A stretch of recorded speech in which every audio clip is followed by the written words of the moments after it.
Michael, how are you? Doing good. How are you? Hmm, I've been worse, so I'll call that a win.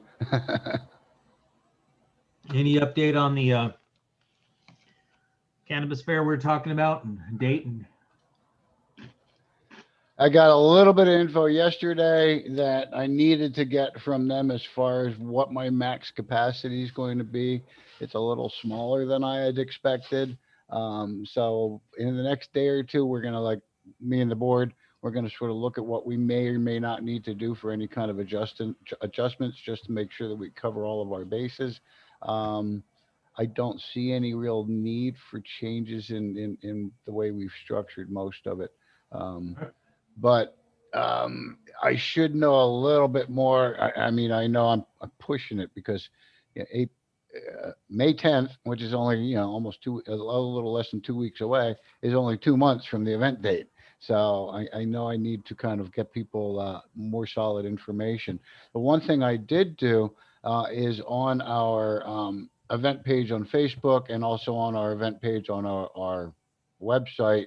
I updated a bit of the description on what the event primarily, meant to kind of theme, um, kind of pairing it with our thought to be working on the decrim stuff. It's going to be themed heavily toward the um, what's the word I'm looking for? The residual consequences of marijuana arrests and the need for decriminalization for some of those reasons. Not that we're excluding the need for medical discussions and acknowledgement there. It's just I think we're going to focus a little more on the other kind of stuff. So and well, actually, I can probably break it to you now because it's one thing you've been asking about is what the fees are. It's $100 for a table, 8-foot table. You get two chairs. It's air conditioned space and so indoors. And we're anticipating uh, 200 tickets or so is our initial anticipation. We'll kind of see how that flies. So if that works with your budget, oh yeah, we I've got can. a. I'm And, sure we and have plenty for that. Okay. Yeah, and the date for that is going to be July 10th. July Actually, I was 10th. at a friend's this morning, and he's like, "Why in July? That's a college town, Columbia. You're gonna, a lot of the college kids are going to be home for the summer." I'm like, "We're really not targeting the college kids. No. This isn't the type of event that's targeting the college kids for their support for legalization." Um, and if you go to the cruelconsequences.org site, which I probably mentioned, and she's been on our uh, chats here before, um, she's looking for some stories out of South Carolina, um, and it covers a lot of different aspects that people of things that people don't really realize as far as the residual effects of having a cannabis arrest and then trying to you know apply for work, try and get a security clearance. Actually, I had one person, I don't remember where I heard this story at, but they were falsely arrested for some reason. Charges were all dropped. I believe they went through and even had their record expunged because even though the charges are dropped, they'll still be on your record as you've been Right. charged with. So you still need to go through the expungement process. Expunged their records, um, and then went and applied for a job with the government, and they still had access to that information. Yeah. She's like, "Oh, hold it! I thought that was all supposed to be." Oh, yeah, well, not for government contractors or not for the government. She's like, "Well, it wasn't anything I did. It was a charge they dropped because it was false charge." Blah blah. Blah. I was like, "Well, we understand, but yeah, it still shows up for us." Yeah, it's one of So those few things that no matter what you do, you're still guilty. I mean, yeah, yeah, unfortunately, oh, well, you were charged with it. To hell with the presumed innocent stuff. right. Um, and it can have effects on people's security clearances. Well, they were trying to yank mine for the longest time. We were able to, because of my commander, the 2-star commander supported my retaining of my security clearance. They didn't pull it. Okay. So, But because of cannabis? yeah, the using CBD and that trace THC in it had to go had to go down. Was fingerprinted, mugshot, 2 hours, 2.5 hours worth of talking with the cops so they could get the whole story. They called my family. Now, were your charges military charges Yeah, and not civilian charges? military charges. Okay, so it's sort of a different record. It is different. And a different process. I don't even know if military records like that are expungible. There is a means, but it's very difficult. And the question is I don't know. Okay, well, you've got a very applicable story to the event kind of theme as well, just with that. That is that's the kind of stuff that we want to sort of try and highlight to people, because I just don't think that many people in the general public are as aware of that kind of thing. Oh, you get arrested for pot, you get a ticket, no big deal. Right. And they don't realize what a big deal it can actually be. All right, where are we? We are at 7:02. Thanks for chatting with me while we waited for a couple people to come on in here. Let me go and get my file open so I can recite my little disclaimer. Click another button, let Joey come in. All right. It is 7:03. Put my glasses on so I can see what I'm doing for a moment. Depends on where I am at the screen. All right. 7:03 on April 28th, 2001. My name is Scott Weldon, and I would like to welcome you to the South Carolina Cannabis Conversation, South Carolina Normals Cannabis Conversation. All of our meetings are an environment of education and awareness and are not an open market for the sale, purchase, or distribution of cannabis. We do not encourage or condone illegal behavior of any kind. Let me close up that document. And again, I will kind of say my welcomes. Welcome to everybody that is here with me in the Zoom call at the moment. Welcome to anybody that might be watching this as it is streaming live to our YouTube channel. And also welcome to anybody that might be watching the recorded version of this on YouTube later on. With that said about YouTube, please note that we are not monitoring the comment section on the YouTube Live.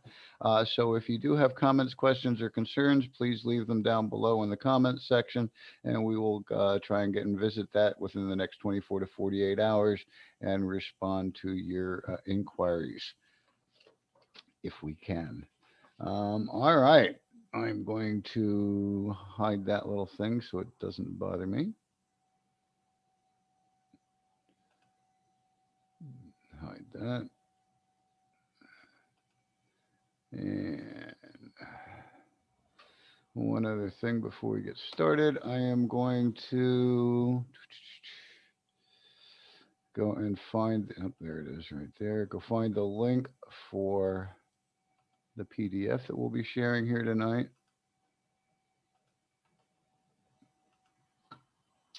And if you were on the call with us last week, this is kind of a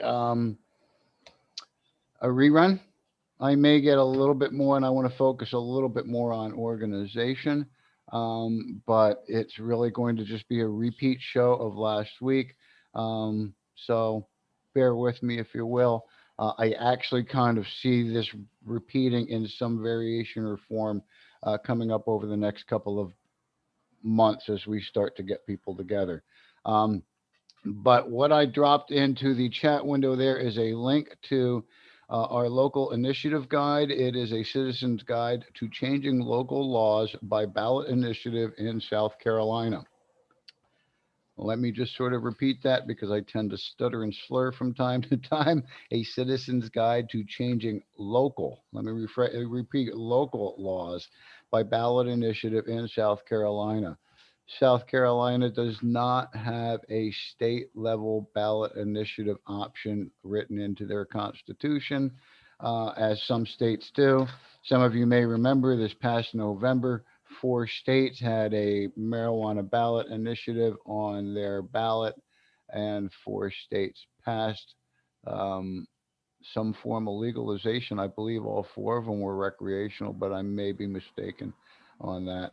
Um, we don't have that option in South Carolina. So the only option that we really do have is, as I say, linked in the chat, is the local initiative option.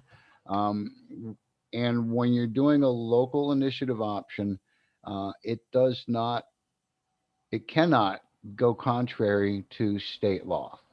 So, and what that means is by state law in South Carolina, possession of up to 28 grams of cannabis or 10 grams of hashish, I believe it's stated, um, is a crime, and it has punishments that are attached to it. It has up to 30 days jail time. It has fines up to, I don't remember what the fines are up offhand, for first offense, and those numbers increase for second offense type stuff. Um, the only we can't change that. We can't make it not illegal by local ballot initiative. The only thing we can do is we can change the penalty or take away the penalty. Is all we can do is affect the penalty phase of this particular state law, of these state laws. Um, the petitions that we circulate are a no fine, no time, no court cost petition. What we're looking to do is to take away the incentive for police to actually charge you with a crime. We'd really rather them just take away your weed and send you on their way. Prefer they didn't take away your weed anyway, but you know, take you away your weed and send you on your way. You never become part of the system. Once you attach a ticket, a fine, an amount to it, that creates a paperwork connection that gets you into the system. And even though those are in many cases considered a misdemeanor, uh, kind of like a traffic ticket, it still is a black mark on your record. Um, and it can show down the line. So we prefer where you don't even get into the system at all. No fine, no time. Get out of here. Don't let me see you around here with weed again. Blah blah blah blah blah. If I do, I'm really going to lay into you. I'd really rather them do something like that. So, I don't want to repeat myself, but I will. In the chat is the link to the local initiative guide that we are going to be talking about, and what I think is the key to moving laws forward here in South Carolina. This is not a method that requires the support or the permission or the approval of elected officials. They have nothing to do with this. This is a voter generated initiative. It's the voters. It's the voters getting to say what they want to say. And the way I look at it, because our legislators won't represent us for what we want, what we elected them for, then I'm not sure who you voted for. The legislators that I voted for, whether they won or lost, they had to at least have some indication of support for cannabis, um, preferably medical and full decriminalization. It's going to be a real challenge here in South Carolina to get them to do full, to consider full legalization or to admit to it. But decriminalization, there's actually, there are 4 bills. There are 4 bills in the Senate, House, mixed. I forget where they are. Let me check my notes here. Basically, the House. There is a 335 McLeod in the Senate, which was sort of a decriminalized, legalized one, if I recall correctly. But again, those things are going nowhere fast. I believe there are, after today, 6 days left in the uh, regular general session at the state level here. And, so I did a post the other day requesting that people do contact your legislators. Again, your senators, should I repeat, senators, at the state level, asking them to move S-150, the Senate version of the Compassionate Care Act, forward. Is it my favorite version of the bill? No, I think the House version's better. It has a couple of more qualifying conditions. It allows smokable flower, um, but that one wasn't moving anywhere. The House was twiddling their thumbs, waiting to see what the Senate would do on the on Senator Thomas's bill, Senator Tom Davis's bill.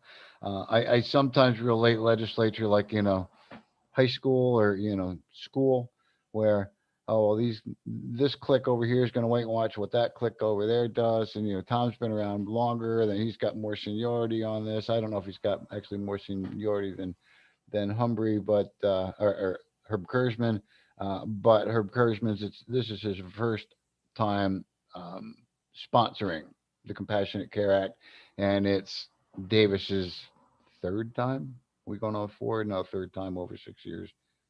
Actually, I think it is the fourth. I think it's year 7. Anyway, without having to beg legislators, we can do the local initiative. And you will see in certain places where they're fighting back on it, and legislative levels trying to fight back on it, saying, oh, that's not what we meant for you to be able to do, or things like that. Real quick, I am going to share my screen again. I don't want to spend a whole lot of time on this first segment, but I do want to go over it just to make sure that we cover things here. So you can see I have the guide here on my screen. Second page, table of contents, and it's got some important definitions, some general information. Step 1 of what to do, build a team, and that's where we're going to kind of concentrate a little bit tonight. Fundraising, number 4. Number 5, signature campaign. Number 6, media PR. Number 7, the get out the vote. This is a multi-phase effort, and then the 8, state authorized process. I'm going to real briefly go through important definitions because most of you already know what these are. Municipality is a local city or a local level government, so it could be a town. When where I was born and raised was a borough. That's still a local government. So that's municipal level.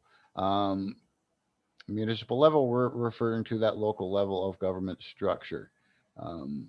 Ordinance, simply another name for a law enacted on a municipal local level. Example, the Charleston Ordinance prevents selling food out of a residentially zoned building. An initiative, also known as a citizens initiative, is a means by which electors can bring a petition signed by a certain minimum number of registered voters to force a public vote on an issue. The vote may be proposed. This is not accurate for South Carolina on a state level or a local level. What is accurate, and this should be corrected here, is it can be proposed on a county level and a local municipal level. It cannot be done at a state level in South Carolina. So that is inaccurate on that one. It is a form of direct democracy.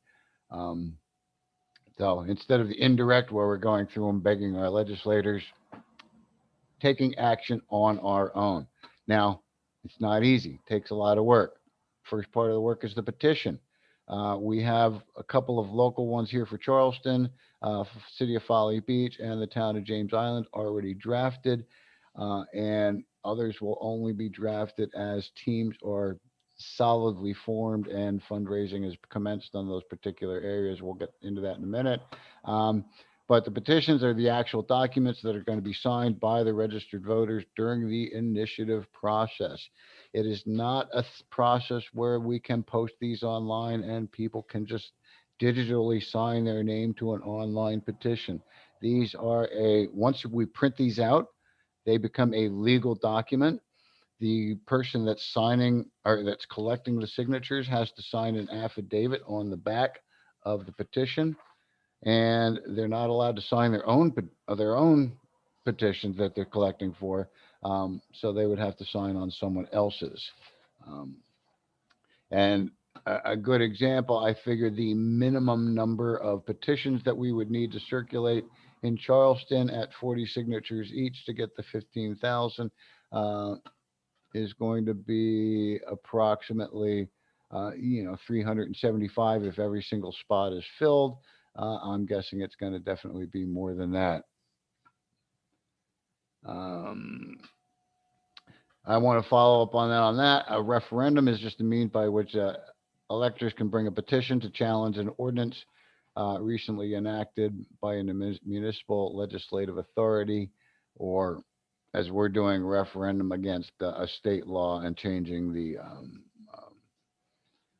excuse me, penalty phase. This is an instrument used by citizens to change laws that the legislators have put in place, that they want changed. Home rule, the right given to a local town, local citizens, as well as to make local laws to govern the local city or town, as long as there is no conflict with state law. That just reflects what I mentioned earlier. We cannot conflict with the state law as far as it being illegal. Um, so we can only affect the penalty phase of it. Charter or local charter is just a document that a charter municipality spells out its local set of rules for its government. So a city charter, town charter kind of thing. Um, General law municipality is a variation of that. It's a general law. Local governments are governed under state laws and do not have a charter. Electors are registered voters. Decriminalization generally means to lower below criminal level, and depenalization is to take away the penalties. So um, I didn't want to have to read it all, but I kind of did anyway. Sorry about that. Uh, some general information is that we are fortunate here in South Carolina to have an opportunity to do municipal level uh, um, ballot initiatives as long as they do not conflict with the state law. You're not allowed to make something legal that the state deems illegal and vice versa. I'll let you read over that, but we've kind of covered most of the points on that. These are just some information, the general authority granting us the ability to do this. Advantages of the depenalization. Talk about, offer several advantages from a citizen's perspective. This model offers the freedoms to consume cannabis without the fear of being subject to penalties, while offering certain protections not offered by the more traditional legalization model. There's also cons to the depenalization model, where there's still a black market, um, or as they have it here, the people's market, and as most of us know, in the states that have already legalized, you go into a dispensary, you can at least get a pretty good indication that the product's been tested for its potency and efficacy. So you can get a breakdown kind of percentage wise what's in it. I don't know. They probably go in a little bit about terpenes on, what terpenes are in it to help, round it out. Um, they definitely check for, molds and insecticides and things like that. So they're keeping the product safe and regulated, and that's one of the pluses of a legal market that you don't get with depenalization. Depenalization is still, whatever your connection has that week, that's what you're getting. Is it the proper strain for what you're trying to treat? Maybe, maybe not. But are you going to turn it away? Probably not, because it's the only thing you have access to. Um, anyway, that's, kind of some pros and cons on depenalization. So why local ballot initiatives? I'm not really going to go in a whole lot about that, but local ballot initiatives, because our legislators will not do what we've been requesting them to do, and we have to freaking do it ourselves. Um, and right here, the last paragraph: can local ballot initiatives make marijuana legal? The short answer is no. And again, I'll reiterate what we talked about: is when we do this, a sensible marijuana initiative cannot and does not conflict with state law. It merely decriminalizes marijuana and does not attempt to legalize it. So just so we're clear, I've seen some folks in different comments and things on our threads on social media saying, it doesn't go far enough. It doesn't, just legalize it. And unfortunately, we're a nonprofit, citizen-run volunteer group. We can't just legalize it. We need boots on the ground, and just to do this, to do the decriminalization process. In Ohio, where the Sensible Movement Coalition is founded, they're the ones that are drafting up the petitions for us as we need them. They have decriminalized to this point 22 municipalities, 22 towns or cities in Ohio. And I believe, again, as well as when I saw it going on in Pennsylvania, that the criminalization process is driving a lot of the efforts to um, get medical legalized, which has been now, I think, in both of those areas, and also has helped generate support for full legalization for adult use. Um, and again, because there's no real other option for us here in South Carolina, except for begging and pleading with our legislators, um, this is it. This is it, guys. And that's where what I want to focus on tonight is this section here. It even says right on the top of this paragraph, the most important thing that you need to do is build a team. This is where I failed miserably with this 2 years ago when I decided I was going to try and get this moving. Maybe it was even three that I had initiated it. Excuse me a second while I get a drink.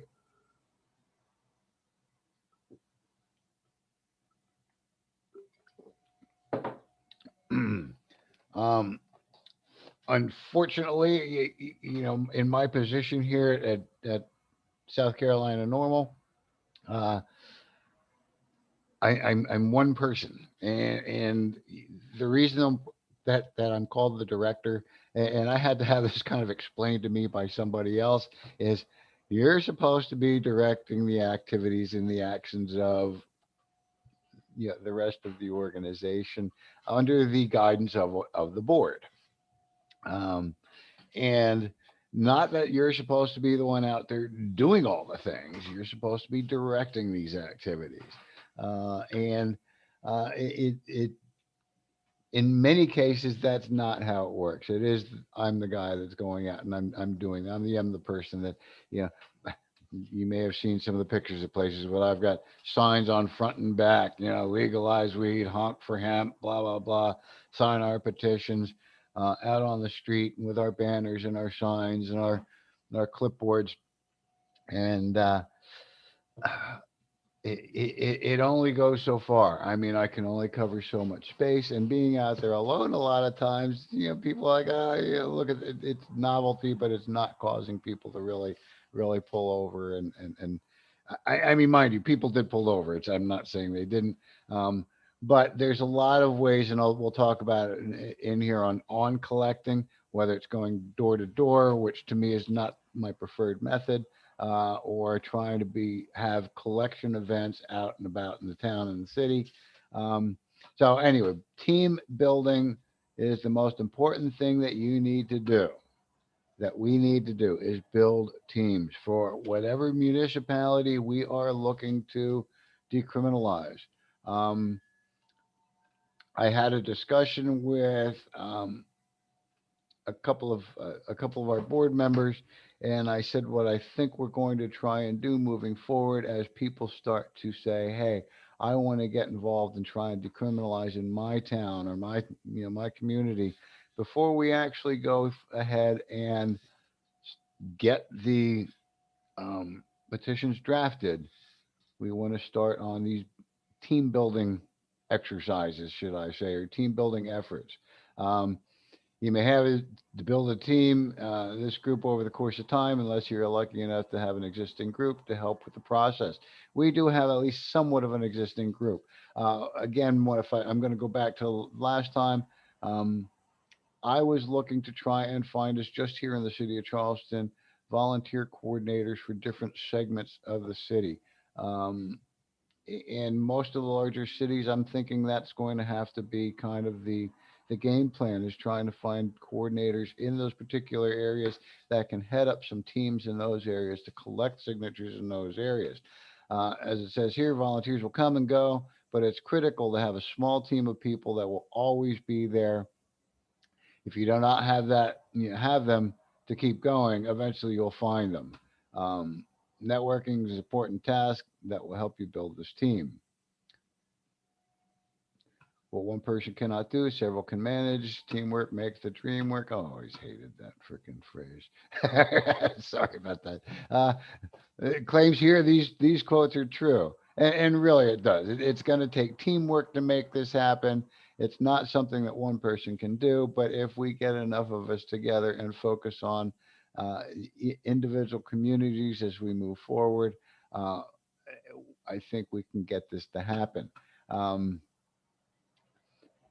so this is a big priority: is building the team, and it should be considered the constant throughout the whole campaign, especially if you're starting as an army of one. Even the biggest group will need to bring on fresh faces constantly. So the suggestions in the guide are to set a weekly meeting schedule. Um, Again, last time I did this during 2019, we were doing our monthly meetings for our at that point low country normal, and I was trying to use those as our sort of team building, and monthly wasn't enough. Monthly definitely wasn't enough. We did try to pick up some weekly meetings, but they just really didn't carry. Now that we have our weekly cannabis conversations that have been pretty consistent over the past year plus, um, I think that's going to give us a decent platform, at least for some of this to start. So we do have that in mind. But as far as local coordinators, you would want to set up your own local meetings once a week in your. Now here, this was done. This was written pre-pandemic. Talks about meeting in local places like your local coffee shop, your library, or something like that around town, somewhere that you have a meeting room where it's quiet enough to be able to talk. Um, a year before the pandemic, we actually took our normal meetings on to the Zoom platform, primarily because it was hard to find a place that people would come out to that was quiet. Um, we used the libraries for a number of meetings, and we would go around the Charleston area to different libraries in their system in the Charleston library system, Charleston County library system. So we kind of spread them around. Um, but some of those had restrictions in them. You couldn't bring in snacks. Um, we were actually some of our favorite places were some nice, restaurants. But restaurants are a challenge because they many a times will have music on that will overpower our meetings, or the crowds themselves, or our meetings aren't separate enough that we're sort of imposing on the crowds. Uh, there was all these different sort of aspects of it. And then, of course, in the Charleston area, it depended on what particular area, where I went that week. If I was downtown at the library, participation wasn't as good as if I was up in West Ashley at T-Bone's Grill and Grill, that kind of thing. That one we usually had pretty good turnout. And it also got a lot for me to just sort of pack this stuff up and haul it all around, and because we have stuff we take to meetings. At that time, we did T-shirts and a lot of our merch we'd take along. Anyhow, I kind of digress. If you are going to be forming a decrim group in your town, um, setting up meetings, regular meetings, once a week meetings. Um, I always have found, people have different times that they aren't available. Pick a time that works for you and be consistent. That's why you'll see a lot of our meetings are 7 o'clock. That works for me. It doesn't always work for everybody else. Some people tell me they're putting the kids to bed, they're doing different things. Um, and that's another reason why we also then like to link them out to our YouTube, so that if somebody does miss the meeting, they can always follow up and catch on it later. Um, just double checking chat over here. Bob's just mentioning that we make sure, again, as it mentioned this a while ago, South Carolina is a home rule state. Um, so where it's talking about meeting in coffee shops and libraries, I'm going to probably suggest finding some other option, some virtual option. Um, Zoom is free. for up to 100 people and 40-minute limit. Um, we eventually had to take our to a paid account only because I talked too much and our meetings were running closer to an hour. And we didn't want to be getting cut off at 40 minutes when there's halfway through a sentence. Um, but for some of your organizing, maybe a free Zoom account would work. Um,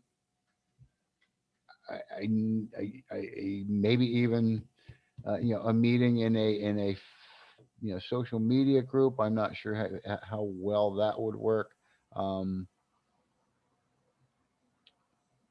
but that kind of thing is setting up a meeting to be able to consistently get out there. And I just kind of said it before I read it. Keep it consistent, easy to find.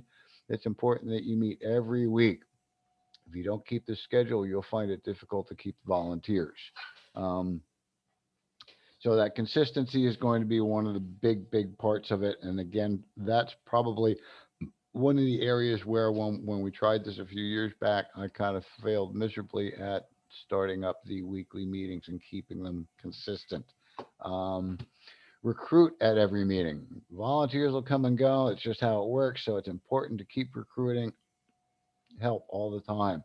Asking people that are there at your particular meeting, whether again it's a live meeting or a Zoom meeting, um, or some hybrid in between, if you can figure something like that out. Um, Ask the folks that are there with you to invite their friends to get involved. Um, Whatever it takes to just kind of keep recruiting, put it out there. Advertise your meetings. Advertising your meetings will bring new people, so use social media, flyers, signs. Um, I'm an old guy, so I don't get out a lot. But when it says flyers and signs, I'm thinking something more along the lines of, some of we're a pretty good college town here in Charleston, as well as I know Columbia. Somebody mentioned to me the other day that there's a college up there.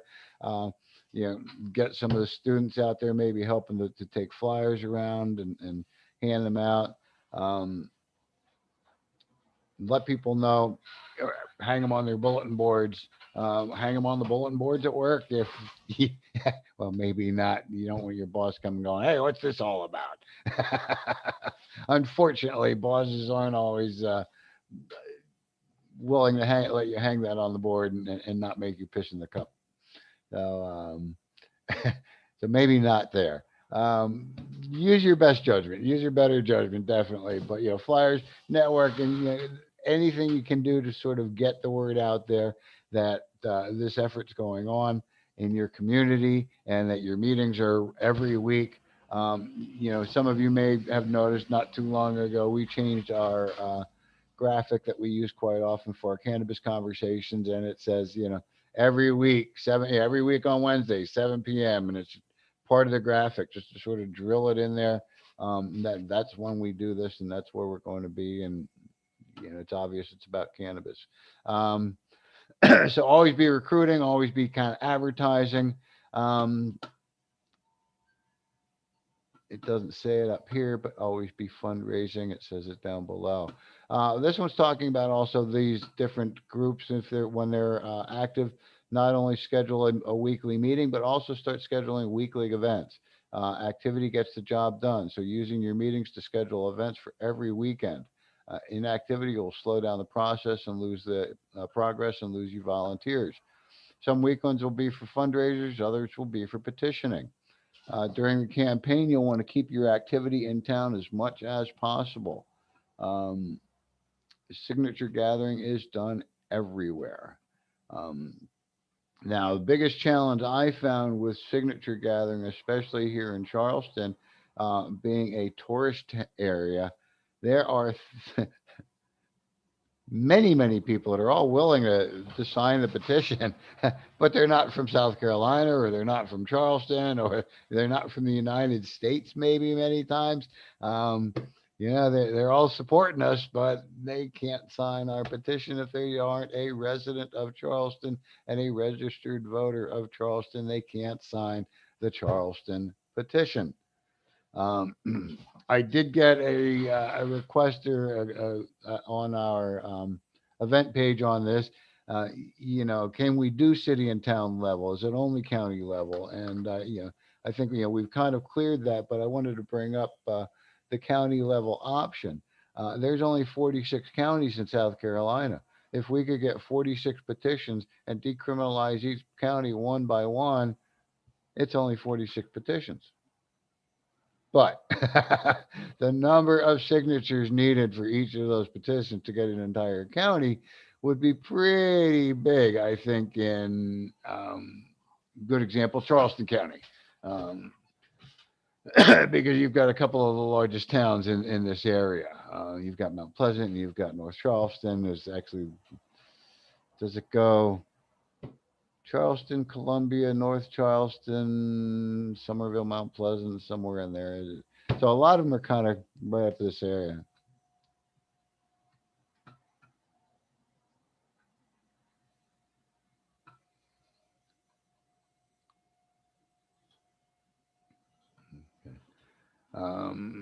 Kevin, who's mentioned in chat, set up a tent or set up a collection point at a local utility company.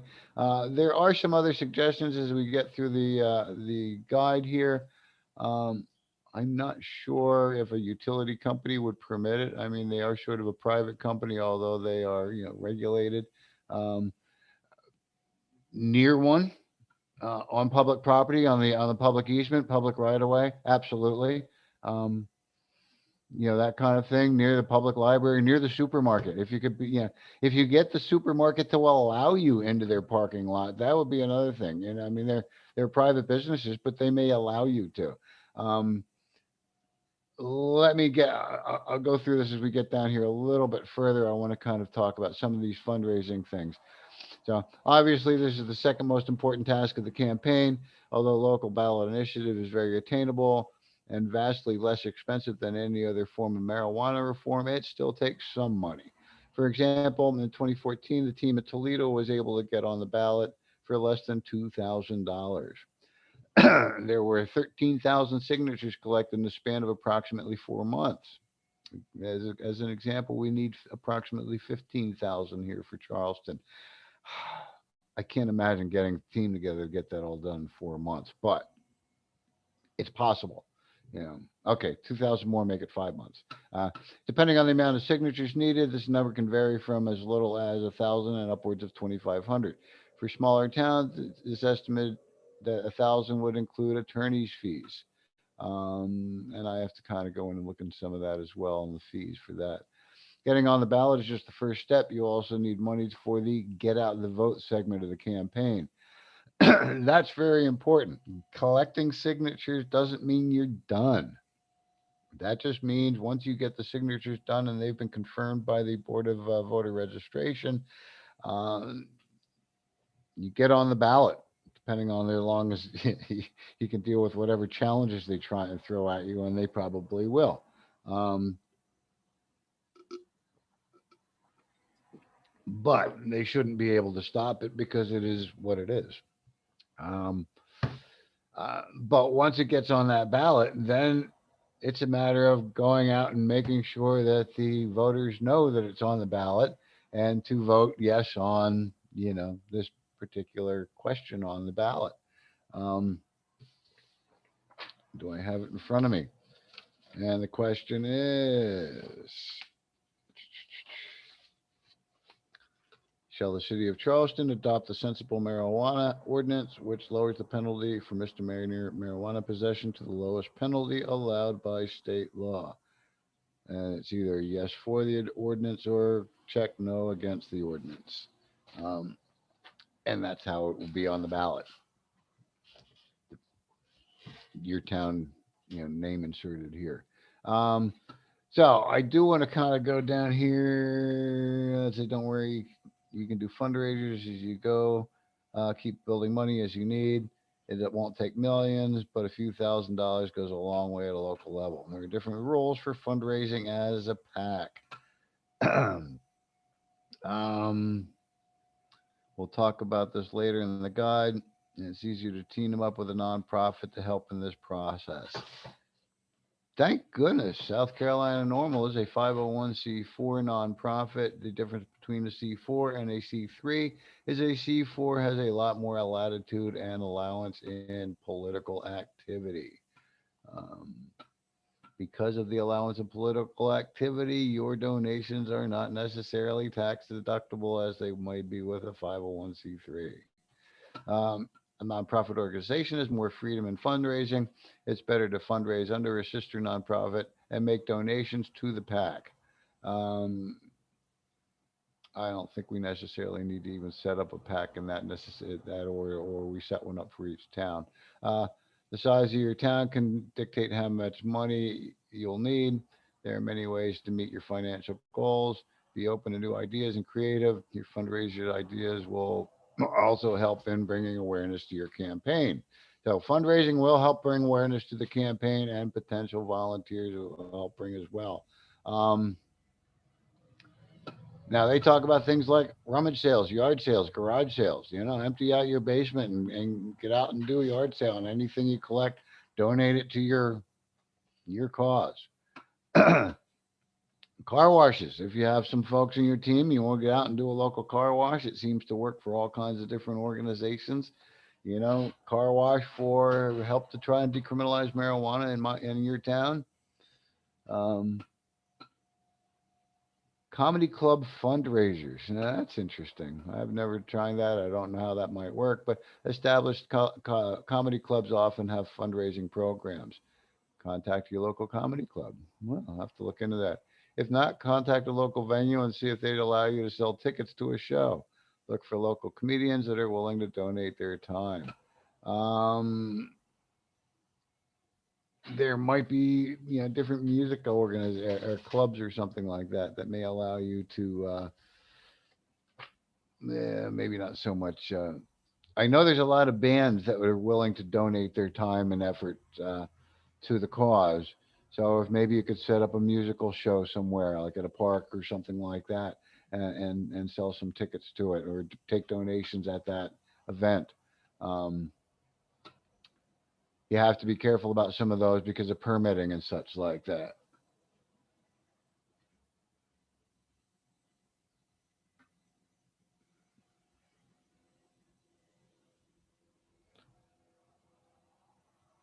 Where was I here? Look for local comedians. Look for local comedians. Look for local musicians. Art show fundraisers. Actually, this one sounds interesting to me, particularly if you can find some glass artists. Glass pieces are big in the cannabis market. Uh, art glass pieces can be very valuable. They can bring a lot of money. Something like that, we would be able to possibly, put pieces for sale on our website and generate through there. Um, there are also some auctioning options. I was looking into an auctioning app the other day for auctioning some things off. Um, Um, I saw someone down below number 8 raffles. I'm going to get to that in a minute. Sell T-shirts or merchandise for your campaign. We don't have any specific T-shirts or merch designed for that. Matter of fact, we're still sort of trying to restock with our new name change that happened in January from Low Country Normal to South Carolina Normal. That's been sort of taxing our budgets a little as we move forward and get our brochures are done. We've just gotten some postcards done to mail to the legislators. We finally got a banner. So we're moving forward on some of that stuff. And actually, our new T-shirts with the new South Carolina Normal logo should be in stock in about a week or two. Excuse me. Um, Bumper stickers, magnets, blah blah blah, and we could probably even design some others. Some of you may have seen we have a big 6-inch leaf that says legalize. Our older version said decriminalize, and they were actually used as part of the campaign at that point. We could come up with some other stickers, sign a petition, get a sticker. Recycle scrap metal. GoFundMe accounts, and I see somebody did mention a GoFundMe over here. Um,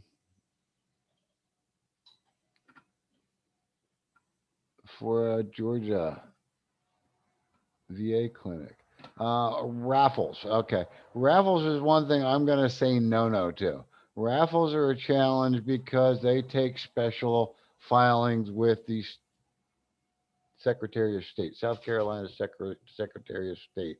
Um, and we don't have our treasurer on with us tonight, do we? No, I don't see him on here. It's just, it's too much of a pain in the butt. Um, to do raffles per se. I think auctions and bake sales and there's other options. But a raffle where you're saying here's this one thing, we're going to sell tickets and draw it out of a hat. They can be real challenging with South Carolina Secretary of State. So yeah, no to a raffle per se. Um, but again, we have those other options that we talked about above. And number 9, donations from local businesses and residents. So donations are always welcome. And again, I want to kind of revisit that art show fundraiser. If we do get certain things that people want to be able to sell, we don't even need them shipped to us at any right away. We just need a picture and we can get it posted to the site. And we're like I said, we're looking at some auctioning options. So fundraising is important. Besides having regular weekly meetings, fundraising, volunteer collection, volunteer um, seeking are the 3 big things I really wanted to kind of talk about tonight. Where are we? Oh man, we're already at 10 of almost at 10 of 8. So I'm not going to go a whole any real further than this. Next week, I probably will. I hate to say it, guys. I'm probably going to go over this a little bit more next week again. I'm thinking about starting to schedule off on the side a training class for volunteers that want to learn about participating in this program. Um, like I mentioned, after we get through the fundraising part, it'll talk about signature campaign portion of it, how to get them, where to get them, how to set up. We've got a bunch of clipboards offhand, but depending on where you are, we may have to get you some more in your location. Um, barking at the crowd, working the event. Da, da, da. We'll go through this stuff at another time. Um, and then local media PR.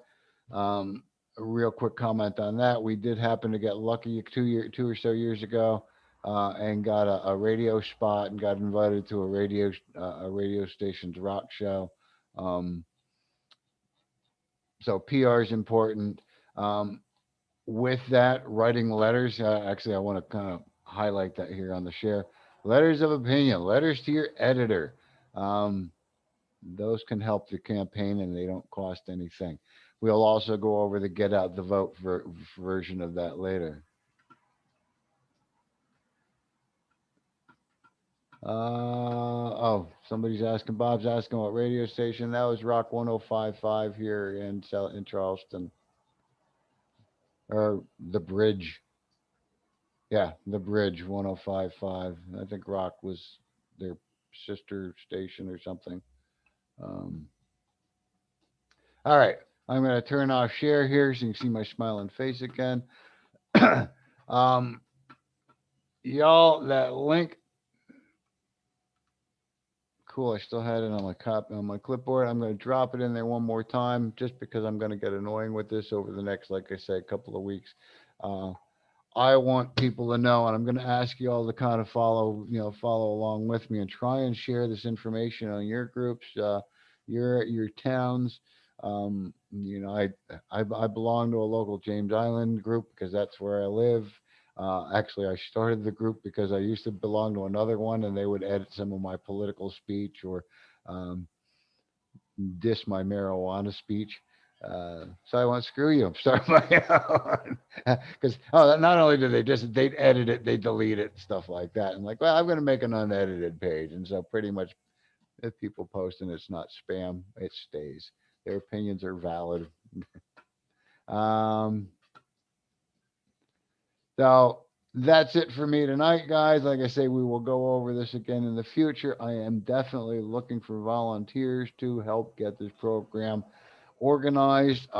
Definitely looking for volunteer coordinators, one at our chapter level, and then as we move out at each town level, we'll be looking for a lead, at least a lead, one lead in each area to sort of be our volunteer coordinator in those particular areas. Um, and see if we can make this happen, because it's not happening any other way, guys. It's not. I hate to say it. It's just I feel like I'm echoing what I was sort of shouting out 2 years ago. Is I'm tired of begging and pleading and asking these legislators to do the right thing, and then hearing people like Sandy Sen, that's for you, Bob, Sandy Sen, saying, Oh, all it's gonna be is 18 to 24-year-olds out there smoking weed, getting their cars and saying that they're sick. And they can fake it. They're faking it. Why do they have to have pot leaves on the outside of the dispensary? It's gonna smell all over the place. And the FDA hasn't approved it. It should be FDA approved. And why can't they sell it in the pharmacy? all right, that's enough of my Sandy Sen for now. Questions, comments, concerns, thoughts. Do you think I'm just barking up the wrong tree? Give you all a minute or two if you want to chime in and let me know how you'll feel, because you gotta be tired of listening to me talk.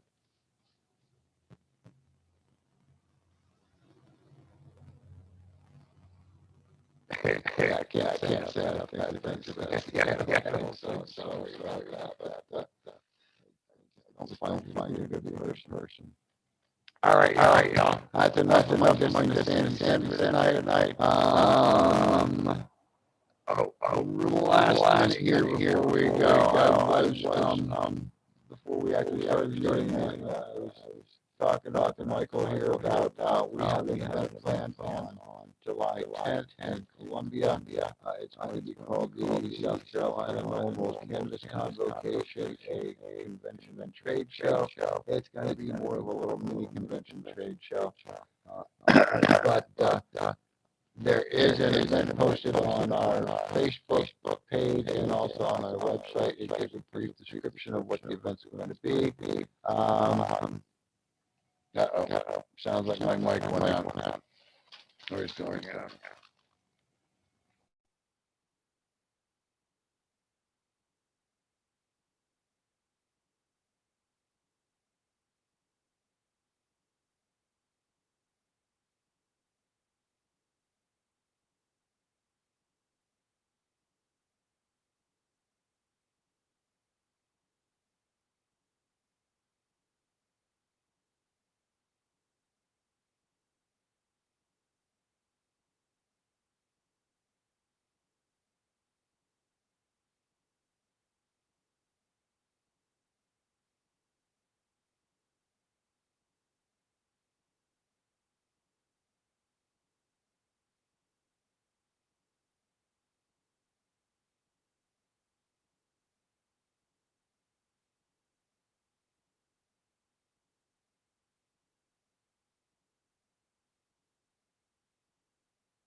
Ah, crap. Now I think I have it back. Anything? Nope. I see an okay. Now. All right. I had to move my USB around. I don't know if it's my hub or what. Anyway, um, where was I? July 10th. Watch for our event. It'll be coming up. South Carolina Normal Cannabis Convocation. Primarily, we will be discussing at that event. Like I said, visit our event on our Facebook media, Facebook event area, and also on our website. But for the most part, it's going to be based around decrim. It's going to be based around our petition process. It's going to be based around the residual consequences of having a marijuana arrest on your record and the challenges it places upon you in our community, and the challenges that it places on other like nonprofits that are trying to help in our community, like helping the homeless and yeah, education and all that fun stuff. So that's going to be the drive on that. Watch for details coming out in the next week. We'll give you your ticket information for folks that want to come out and learn a little bit more and get involved a little bit more. And also we'll have some vendor info out there. All right, guys, it's almost 8 o'clock. Sorry again for rambling so long. I have a tendency of doing that, though. I will be back here again next Wednesday. Did I lose my mouse? I will be back here again next Wednesday. And heck, I don't know if I'm going to be able to log off. I can't find my mouse. That's it. That's it for me. We'll see you next Wednesday, 7 o'clock here for the Cannabis Conversation. If you do have any questions, comments, or concerns, you can reach out to us at normalsouthcarolina@gmail.com or contact us through our Facebook page or our website at normalsc.org. That's it, guys. That's all I got for you. I'm going to try and figure out why I can't find my mouse, and I'm going to try and close the meeting. See you next week. Bye-bye now.